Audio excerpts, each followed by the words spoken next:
ओम शांति। साथियों, आज हम आपके सामने कुछ विचार शेयर करने जा रहे हैं एक कहानी के रूप में। ये विशेष विचार उन लोगों के लिए हैं जो परेशान रहते हैं, छोटी छोटी बातों में घबरा जाते हैं, सोचते हैं मेरे साथ ही ऐसा क्यों हो रहा है। औरों के सुख देखकर हम और अधिक दुख की फीलिंग होने लगती है। उस समय हम यह भूल जाते हैं कि जितनी ईंट भट्ठे में रखी जाती है उतनी ही ज्यादा मजबूत भी होती है। जितना समुद्र में गहरे जाते हैं उतने ही मोती हमें अधिक मिलते हैं। पल भर हमें धैर्य रखने की आवश्यकता होती है। कई बार हम मंजिल से पहले ही हार मान लेते हैं, परंतु जब हम देखते हैं तो सोचते हैं काश कुछ समय और धैर्य रख लेते, मंजिल तो कुछ ही कदम पर थी। तो सोचिए साथियों, यह कहानी भी ऐसी ही शिक्षा देती है कि थोड़ा सा धैर्य रखें, दुख परेशानी को सहन कर लें, मुश्किलों का सामना कर लें, किसी से अपनी तुलना ना करें, तो वह हमारी मेहनत जीवन भर सुख देती रहेगी। इस पर एक बहुत सुंदर उमंग उत्साह दिलाने वाली कहानी। एक बार एक बांसुरी से किसी ने पूछा, अरे बांसुरी, कितनी मधुर आवाज है तेरी, जिसे सुनकर सभी मस्त हो जाते हैं। क्या तूने जीवन पाया है? तुम तो सदा खुश रहती हो। तुम्हारे अंदर से ऐसा मधुर संगीत निकलता है कि सारे दुख दुनिया के भुलवा देती है। बांसुरी मुस्कुराने लगी, अपनी कहानी सुनाने लगी। यह बांसुरी की धुन कैसे बनी? मैं तो कहीं बांसों के पेड़ में छुपी ही बैठी थी। एक कलाकार आया, उसने मुझे बोला कि मुझे तेरी आवश्यकता है, तुझे काटना है, मुझे अपना यंत्र बनाना है। मैं बड़ी परेशान हो गई। जब मैं बैम्बू से कट जाऊंगी तो मेरा जीवन क्या रहेगा? मैं तो मर जाऊंगी। मेरे जीवन के दुख के दिन शुरू होने लगे हैं, ऐसा उसे लगने लगा। मैंने उस व्यक्ति से निवेदन किया, महाशय, मेरी जगह किसी और को ले जाओ। मैं तो बहुत छोटी हूँ, मुझे अभी से तुम क्यों समाप्त करने लगे हो? उस समय तो जीने दो भाई। तो कलाकार ने कहा, सखी, मेरा तुझसे वायदा है, तुझे मैं कभी भी मरने नहीं दूंगा। तुझे इस तरह से बना दूंगा कि जीवन भर तू सदा मुस्कुराती रहेगी। केवल मुस्कुराएगी नहीं, औरों को भी मुस्कान बांटती रहेगी। तेरे जैसा जीवन जीने के लिए हर कोई तरसेगा। मैं सोच में पड़ गई कि ऐसा क्या मुझसे बनाने वाला है।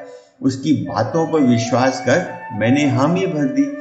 जब वह मुझे अपने घर में ले आया, मुझे देखकर हैरानी होने लगी कि अब यह मुझसे क्या करेगा। उसने मुझे काटना शुरू किया। मुझे इतना दर्द हो रहा था कि मैं बता नहीं सकती, जैसे कि बस मेरा अंत नजदीक आ गया है। अब कोई मेरा सहारा नहीं है, अब मुझे दुख ही सहना है। मेरे जीवन में अब दुख ही दुख दिखाई देने लगे। सबसे ज्यादा परेशानी तो उस समय हुई जब उसने मुझे बिल्कुल अंदर से खाली कर दिया और सुराख कर दिए। मेरे अंदर का सारा कुछ निकाल कर फेंक दिया। अब मैं केवल एक जिंदा लाश की तरह हो गई थी।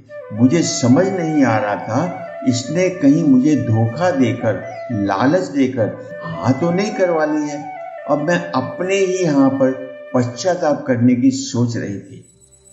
तभी उसने मुझे अपने होठों से लगा लिया और उस समय जो धुन, जो संगीत, जो आवाज मेरे अंदर से निकली, मेरे जीवन के दुखों का जैसे मुझे अंत नजर आने लग गया। मैं हैरान हो गई, यह क्या हो गया?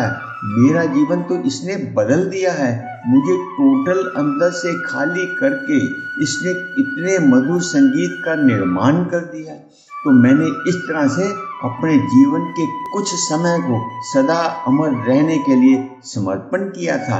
और उसका परिणाम कि आज दिन तक मुझे लोग सुनकर अपने दुखों को भूल जाते हैं, परेशानियों को भूल जाते हैं, तनाव दूर करते हैं। मेरे जीवन के थोड़े से दुख दर्द सहन करने पर, थोड़ा सा संयम और धैर्य रखने से मैं आज तुम्हारे सामने तुम्हारे दुखों को, तुम्हारी परेशानियों को शांत करने का एक साधन बन गई। तो साथियों, सुना आपने, यह कहानी हमें क्या सिखाती है?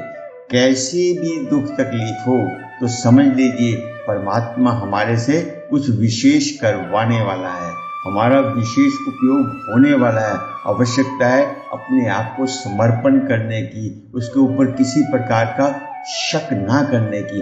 हमारी परीक्षा का समय है, यह मुझे धैर्य से, संयम से पार करना है। मेरे अच्छे दिन, अच्छा भविष्य आने ही वाला है। इसी आशा के अंदर कभी हमें धैर्य को नहीं छोड़ना चाहिए। थोड़ा सा धैर्य, थोड़ा सा संयम हमारे भविष्य के निर्माण में बहुत लाभदायक सिद्ध होता है। आशा करते हैं आप अवश्य ही अपने जीवन में इस छोटी सी कहानी से जीवन को नए ढंग से जीने का तरीका सीख गए होंगे। इन्हीं शुभकामनाओं के साथ आपका भविष्य सुखमय हो, मंगलमय हो। आप सभी समस्याओं को पार करके बांसुरी की तरह सदा खुश रहें और खुशियां बांटते रहें। धन्यवाद। ओम शांति।